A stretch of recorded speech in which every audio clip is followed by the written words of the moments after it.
Shake it, baby. Oh yeah, shake it, shake it, shake it. That's how I've always been. I've always been nonstop. Ever since I was younger, I started working. I've never been unemployed. I've always been doing something. And, I just felt like I needed to stay active. I needed to continue working. But it was a cumulative effect. A lot of things started adding up. My body started feeling it. I started aging. And, maybe these 7 months between these two fights was the best thing that I needed to do. How much rest did you actually take after that fight? Você descansou depois daquela luta? Não, descansei bem. Yeah, I rested pretty well.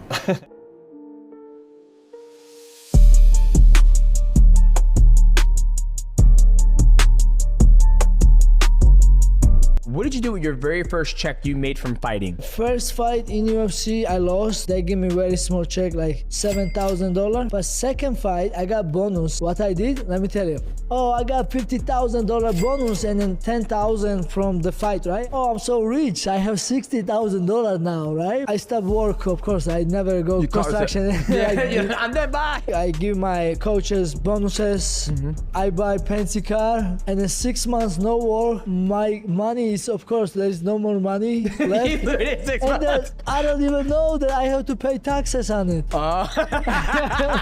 Next fight I win, I got $20,000 back, but with this $20,000 now I have to pay taxes for that. And I go back to work, construction. Yeah, the thing with Pereira is he's a bully fighter in the sense where he walks you down, he's intimidating because he hits so hard, he doesn't care if he walks into the fire. And Ankalaev was smart in the first fight to stay away and then get all the way in to smother him and get his back, put him on the back foot. You don't, when Pereira's on the back foot, he's not the best. That's not his style. But now they know Ankalaev's going to close that gap. I know Ankalaev says he's going to strike with him. I don't think that's a great idea. I really don't think that's a good idea. But yeah, I really don't see this fight going the distance this time. But I'm putting my money on Pereira to claim the title. I have to go with him. I'm Tom Aspinall, and these are my UFC 320 predictions. Nurmagomedov versus Joe Pyfer. Joel Pyfer by knockout. Josh Emmett versus Yusuf Zalal. Josh Emmett by knockout. Yuri Prochazka versus Khalil Roundtree Jr. Oof, it's a tough one to call. I would say Yuri by decision. Merab Dvalishvili versus Corey Sandhagen. Don't want to pick against my guy, Corey Sandhagen, because I think he's very good, but I think Merab is unstoppable right now. Magomed Ankalaev versus Alex Pereira. Tough fight, but I think Ankalaev's going to do it again.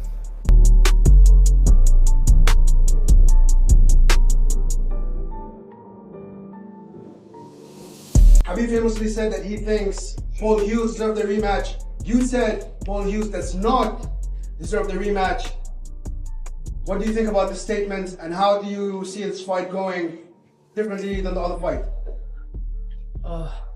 I think Khabib has his opinion. I have my opinion. Sometimes our opinion is not same.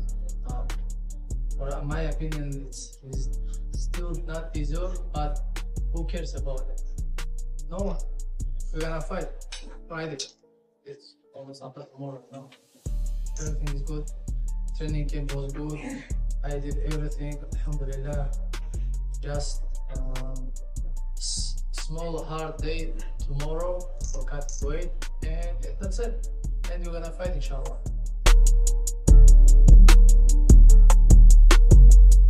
I mean, they just had this. They got Dakota Decheva, who's a star. Great. Yeah, she's legit. Great. I'm like, yo, please. I'm like, listen. If you guys like MMA, do this for MMA. Just trade her to the UFC. Yeah. She belongs in the UFC. Just trade. Listen, get rid of Ankalaev in the UFC. Trade her for Ankalaev. We don't need Ankalaev. You know what I'm saying? We don't need this guy. God. I do think that will be a good addition to the UFC. Whenever should that time arise and present itself, I do think the UFC would be interested in her. But of course, right now she's under contract with the PFL. She's doing phenomenal things there, so we give her props and we let her stay there. But to say that you should trade a champion like Magomed Ankalaev, Dean Thomas, me and you need to wrestle. Next time I see you, we wrestling. All right, Unc to nephew, we gonna wrestle, because I don't like what you said that. Don't talk about my boy Ankalaev like that, bro. All right, yo, Henry, we're gonna let him slide until we see him in person, that we can run up on him.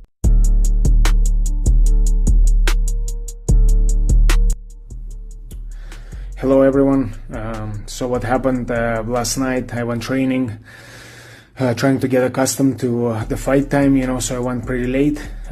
This week I've been feeling excellent. There's no weight cut for me, so normally I'd be pretty drained, whereas this time, I was full of power, full of strength, and my coach has cleared me to train all this week, up until Wednesday. And I wanted to, obviously push hard. It's an important fight for me. We went training last night. I knew the fight was going to be a lot of grappling, a lot of takedown defense. So, we decided to grapple, tried to be, safe, didn't start standing up, went from the floor to, try and avoid injury, and got into it. I wanted to give it a hard push. I was pushing hard, and it was going really good. And we just had an accidental head clash. As soon as that happened, I could see blood everywhere, quickly covered it with the towel, ran upstairs, trying to not let anybody see me, As soon as got to the room, contacted PFL, they got the doctor, but as soon as the doctor, came in, he saw the cut, he said, there's no way you can be fighting with that.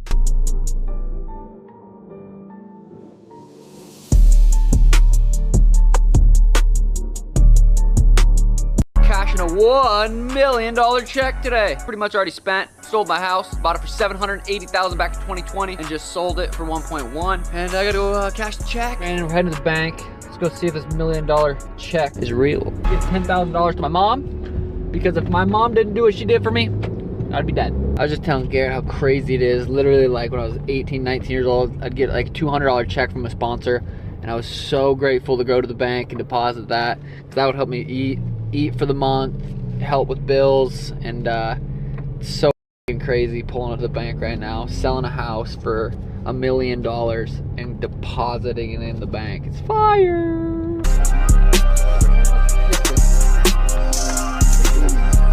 Thank you so much. Yep, you too. All right, so we got $10,000 for mommy. You'll be at my house in like 10 minutes? Yeah. Okay, sweet. I'm gonna be there in a little bit too. So I'll just meet you there and we can decide if you want to help me decide that. Okay, all right, okay, bye. All right, let's do it. Right in front instead of way in the back. And somebody needs to pick up that cement. What's that? It's $10,000. For the bank? No, for you. What? For you. For what? For you. Because you're his mom. His mommy. What? Oh. Thank you, honey. You didn't have to do that. I thought it was for rent or something to put in the bank. No. That's you. Well, thank you. Welcome. I lost my train of thought. You're welcome. Oh, you didn't have to do that. I know. Alright. Well, you guys have fun. I'm gonna go inside. I forgot what I was gonna say. Call me if you're out of it.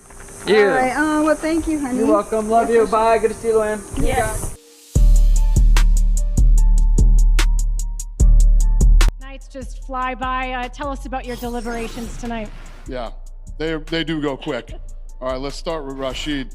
7-1 favorite, talking to me during the fight, telling me you're going to be a world champion while you're having a tough time beating the guy who was a 7-1 underdog. Not tonight, my friend. Maybe again. You're obviously a talented guy. Get back in the gym and maybe we'll see you again. You're young.